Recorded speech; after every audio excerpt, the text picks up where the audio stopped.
I'm Bill Orem at the Rose Bowl, and I thought I could show you how this game went for the Oregon Ducks. 41-21, the Oregon Ducks lose in the Rose Bowl.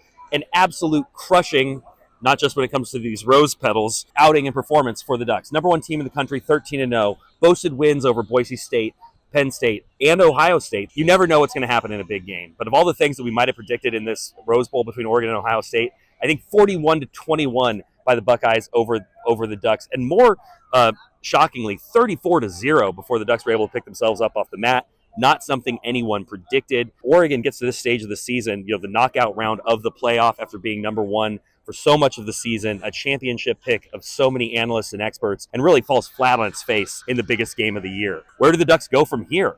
Well, a lot of self-assessment and reflection. This is the second straight game that the Ducks defense has not shown up to play. It was not good against Penn State, despite Oregon winning that game. Gave up 270 yards on the ground against Penn State. Tonight it was in the air. Jeremiah Smith, best wide receiver in the country, torched the Ducks, was in the end zone 3 plays into the game, and it was almost off to the races and pretty much over from that point on. One of the most deflating efforts we've seen from the Ducks in Dan Lanning's tenure. In fact, I would go all the way back to his first game in 2022 against Georgia was the last time that we saw Oregon this outclassed.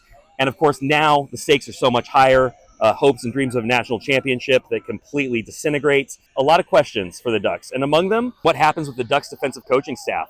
Dan Lanning has been a big backer and advocate for defensive coordinator Tosh Lupoi. This is the kind of performance that makes coaches reevaluate who they have at their side. Do they consider making a change in that incredibly important position? That seems like something that Dan Lanning's going to have to chew on.